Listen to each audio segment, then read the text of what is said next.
Hello everyone, I'm Neil Greenberg, sports writer for the Washington Post's Fancy Stats blog. With me is Dan Steinberg of the DC Sports Blog, and we're going to go through some upset picks for the 2017 NCAA tournament. We're looking at double-digit seeds that have the best chance of making a somewhat deep run into the tournament, the Cinderella teams.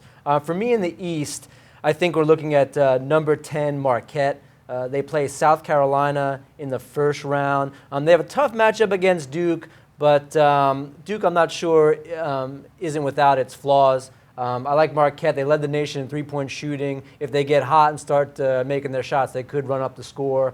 They were also the 7th highest scoring team in the nation. Dan, who do you got coming out of the East bracket? That looks like an upset. You know, for a double-digit pick in that bracket, I would also say Marquette. My one reservation there is that they're playing South Carolina in South Carolina. Kind of a bad break for them because of the way the bracket shook out. It was supposed to actually be in North Carolina, but the games got moved. But I do like Marquette in the first round. One upset that I have in the East bracket a little bit later on is I've got SMU beating Duke.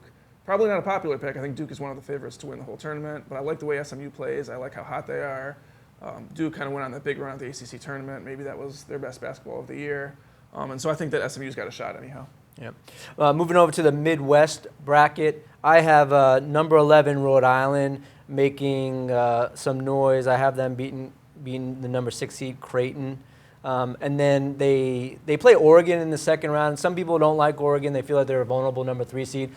I personally think Oregon can go fairly deep, but Rhode Island is one of these teams that perhaps should be seeded a little bit higher, and I like their chances. I also like number 10 Oklahoma State. I think they could beat Michigan in a high-scoring game. What do you have, Dan? Did you copy off me, actually? Because I actually, if you look, I actually have Oregon and Oklahoma State also. I've got those picks. I think Michigan had an amazing run at the Big Ten tournament here in D.C. Something those kids will never forget after the plane crash on their way here. I think that might have burned those guys out, though. And I like Oklahoma State, too, with a really powerful offense. I actually think later on in that bracket, I think Iowa State has a chance against Kansas. Iowa State just beat Kansas in the Big Ten tournament. They've got 4 senior starters. I think that could be a really interesting rematch in the Sweet 16. Yeah, that would be a big upset. I actually like a lot of the number 10 seeds this year. I think that they're, as a group, pretty strong. So I actually like number 12 Middle Tennessee beating Minnesota. I like Wichita State as an upset, but I think too many people like Wichita State as an upset. And if you're looking to get in one of these bigger brackets, you want to differentiate yourself a little bit. I think that means going with the chalk, number 7 Dayton. So in this particular part of the bracket, I'm going to go with number 12 Middle Tennessee. It's amazing. They really got 2 people who are too similar on this show because I have Middle Tennessee State winning not 1 but 2 games. I have Middle Tennessee State beating Butler. Definitely the strongest 12 seed and should have been far higher than that. They won a game last year, and I think that they're going to be dangerous. And I have Wichita State winning 2 games also. I have them beating Dayton in the first round. They're actually a favorite, even though they're a 10 seed. And then I've got them beating Kentucky in a rematch of that famous game from a few years ago. So I've got Wichita State and Middle Tennessee State both in the Sweet 16. Yeah, it's not a double-digit seed, but I like Cincinnati's chances, number 6 seed. I think that they can beat whoever wins the playing game between Kansas State and Wake Forest. They're going to probably be able to beat a UCLA team, and I think that they could give Kentucky a run for their money. So that's unusual because a lot of people are picking UCLA to go to the Final Four. Right, I think that maybe it's not a double-digit seed, but since we were kind of looking at some of the same teams, I'll throw out Cincinnati there. I'm going over to the West. Number 11 Xavier over Maryland seems to be a decent pick.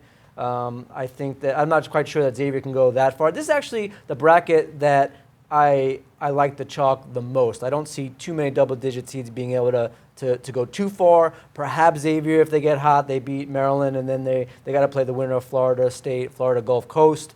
They win one of those, they can move into a game against Arizona, number 2 seed in that bracket. So I'm going to go with number 11 Xavier. I'm really honored that you copied my picks because I have Xavier too. I don't like either of those teams, Xavier and Maryland. I really liked the way Maryland was playing a couple months ago. They rely on 3 freshman starters, and I think that those kids might have just kind of hit a little bit of a wall. Maybe they can pull it together here, and if they regroup, I would have thought earlier in this year this could have been a Sweet 16 team. I'm not sure that I see it now, and so I took Xavier, although I feel deep regret and shame. Yeah. My one big upset in the West bracket is I've got West Virginia actually going to the Final Four. I'm not sure if I love that, but I like the way they play defense. Bob Huggins has a pedigree of getting to the Final Four. One of the best defensive teams in the country, and their press can get people out of sorts.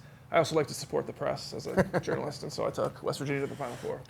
I actually have number 3 Oregon going into the Final Four. They're good defensively, 19th in the country in points allowed per possession. Their secret sauce is discipline. They don't turn the ball over that much. They don't put the other team on the foul line all that often. That helps keep the other team from getting some extra possessions. I think Oregon could be a surprise team in the Final Four. Any other thoughts you want to leave the viewers with? Well, we both do have the same national championship. We do. We should say. North both Carolina. Have North Carolina, but we have different runner-ups. I've got Villanova as my runner-up, which is almost goodness. made the shot. I have Duke, but I'll take North Carolina over Duke. And I just completely missed it again.